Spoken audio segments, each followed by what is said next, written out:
जय हिंद दोस्तों। एक बार फिर स्टार्ट करते हैं। ठीक है, कल आपको बताया था प्रेजेंट कॉन्टिन्यूअस, आज बात करेंगे प्रेजेंट परफेक्ट टेंस की। तो प्रेजेंट परफेक्ट टेंस क्या होता है वो मैं आप पूरी बात बताऊंगा। वॉइस चल रहा था हमारा प्रेजेंट परफेक्ट वॉइस। तो सबसे पहले समझ लेते हैं होता क्या क्या है ना, उसके बाद आगे बात करेंगे।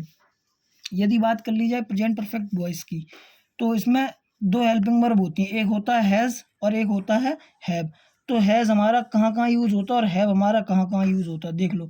हैज़ की बात अगर की जाए तो हैज़ हमारा सिंगुलर नाउन के साथ यूज़ होगा, सिंगुलर नाउन के साथ। ठीक है, और हम लोग इसको ही कॉमा सी कॉमा इट या किसी नेम के साथ हम लोग हैज़ का यूज़ करते हैं। बात समझ में आई है ना। अब बात करेंगे हैव की, तो हैव हमारा प्लूरल नाउन के साथ यूज़ होगा, प्लूरल नाउन के साथ। और हमारा इसमें हम लोग यू बोल दें या आई बोल दें, दे हो जाएगा, बी हो जाएगा, या जुड़वा हो मतलब एक से ज़्यादा हो।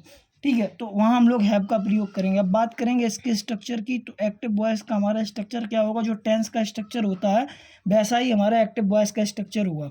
ठीक है ना, तो बात करते हैं स्ट्रक्चर की। तो स्ट्रक्चर देख लीजिए कैसा बनेगा। Subject plus has slash have plus main verb की थर्ड फॉर्म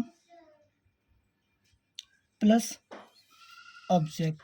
ये हमारा हो गया स्ट्रक्चर एक्टिव वॉइस का। पीबी मतलब होता है पैसिव वॉइस, बताया था। और पैसिव वॉइस में क्या होता है, जो सब्जेक्ट होता है वो ऑब्जेक्ट की जगह ले लेता है, और जो ऑब्जेक्ट होता है वो सब्जेक्ट की जगह ले लेता है। तो ऑब्जेक्ट हमने यहाँ लिख लिया। ठीक है, अब लिखा मैंने हैज़ स्लैश हैव, फिर लगा दिया प्लस का बीन। ये बीन क्यों लगाया, क्योंकि जो प्रेजेंट परफेक्ट टेंस होता है वो प्रेजेंट परफेक्ट कॉन्टिन्यूअस में चेंज हो जाता है, या फिर मैं ऐसा बोल दूँ कि हैज़ की जगह हैज़ प्लस एड में बीन हो जाता है। ठीक है ना। और पैसिव में हमेशा ही एम बी थर्ड फॉर्म लगा रहता है, एम बी थर्ड फॉर्म लिख दिया, प्लस बाई लगा दिया, बाई के बाद सीधा आ गए हम लोग सब्जेक्ट के पास, ये सब्जेक्ट लिख दिया। ठीक है, नेगेटिव का स्ट्रक्चर देख लो, नेगेटिव का कैसा बनता है वो देख लो भाई। नेगेटिव का देख लो, तो नेगेटिव का बनेगा subject plus has slash have plus not, not लिख दिया ये, नॉट के बाद फिर सीधा आ जाएंगे एम बी की थर्ड फॉर्म, या मैं ऐसा बोल दूँ बेस की थर्ड फॉर्म। ठीक है, प्लस का ऑब्जेक्ट हो गया, ये हमारा नेगेटिव का हो गया। अब पैसिव वॉइस में नेगेटिव का कैसा बनेगा वो देख लो भाई। सब्जेक्ट, सब्जेक्ट के बाद हैज़ के बाद स्लैश हैव प्लस नॉट, उसके बाद फिर बनेगा हमारा बीन का, बीन लिख दिया। फिर यहाँ आएगा हमारा मेन वर्ब की थर्ड फॉर्म, मेन वर्ब की थर्ड फॉर्म के बाद फिर आएगा प्लस का बाई, बाई के बाद फिर सब्जेक्ट। ये बन गया हमारा नेगेटिव का। अब बात करेंगे इंटेरोगेटिव की। इंटेरोगेटिव देख लो बेटा कैसा बनता है। इंटेरोगेटिव में क्या होगा, हैज़ आगे आ जाएगा, हैज़ और हैव आगे आ गया, उसके बाद हमारा प्लस में आएगा सब्जेक्ट, ये हमने सब्जेक्ट लिख दिया। उसके बाद हमारा आएगा मेन वर्ब की थर्ड फॉर्म, तो ये मेन वर्ब की थर्ड फॉर्म यहाँ लिख दी। उसके बाद फिर हमारा आएगा सीधा सीधा ऑब्जेक्ट, और फिर आएगा क्वेश्चन मार्क, है ना। अब बात करेंगे पैसिव वॉइस की, तो पैसिव वॉइस में क्या होगा, हैज़ आगे आएगा, उसके बाद फिर हैव आएगा, हैव के बाद फिर हमारा ऑब्जेक्ट आएगा, ये हमने ऑब्जेक्ट लिख दिया। ऑब्जेक्ट के तुरंत बाद हमारा बीन आएगा, ये हमने बीन लिख दिया। बीन के बाद फिर हमारा मेन वर्ब की थर्ड फॉर्म आएगी, ये हमने थर्ड फॉर्म लिख दी। उसके बाद फिर बाई, बाई के तुरंत बाद ये हमारा सब्जेक्ट आ गया, और ऊपर वाले सेंटेंस में जहाँ ये सब्जेक्ट है यहाँ सब्जेक्ट नहीं होगा, यहाँ ऑब्जेक्ट होगा। ठीक है ना, ये ऑब्जेक्ट हो गया। आगे बात करेंगे इंटेरोगेटिव नेगेटिव की, तो इंटेरोगेटिव नेगेटिव हमारा कैसा बनेगा वो देख लो भाई। हैज़ पहले, फिर हैव के बाद फिर सब्जेक्ट आएगा, ये हमारा सब्जेक्ट आ गया। सब्जेक्ट के तुरंत बाद फिर हमारा नॉट आएगा, नॉट लिख दिया। नॉट के तुरंत बाद मेन वर्ब की थर्ड फॉर्म आ गई, ये हमने थर्ड फॉर्म लिख दी। थर्ड फॉर्म के तुरंत बाद फिर हमारा ये ऑब्जेक्ट आ गया, ये हमारा हो गया इंटेरोगेटिव नेगेटिव। उसके बाद फिर पीबी देख लो, पीबी मतलब होता है पैसिव वॉइस। पैसिव वॉइस में क्या होगा, पैसिव वॉइस में हमारा हैज़ आएगा पहले, फिर उसके बाद हैव आएगा, हैव के तुरंत बाद हमारा ऑब्जेक्ट आ जाएगा, ऑब्जेक्ट के तुरंत बाद हमारा नॉट आएगा, नॉट लगा दिया। उसके बाद फिर हमारा बीन आएगा, बीन लगा दिया। फिर मेन वर्ब की थर्ड फॉर्म में मैं ऐसा बोल दूँ बेस की थर्ड फॉर्म, है ना बेटा। तो बेस की थर्ड फॉर्म ये हो गई। फिर उसके बाद प्लस बाई लगा दिया, बाई के तुरंत बाद ये हमारा सब्जेक्ट आ गया और क्वेश्चन मार्क। ठीक है, ये हमारे चार बन गए। उसके बाद छः बनते हैं, एक सेंटेंस के छः एक्टिव वॉइस और छः पैसिव वॉइस। तो अब यहाँ हो जाएगा व्हाट प्लस सी। कल बताया था मैंने, कल की वीडियो जिन्होंने देखी होगी उनको पता होगा कि सी का मतलब क्या होता है। व्हाट मतलब WH फैमिली, और सी मतलब जो सी वाला स्ट्रक्चर, ये तीसरा वाला स्ट्रक्चर होता है वो एज इट इज होता है।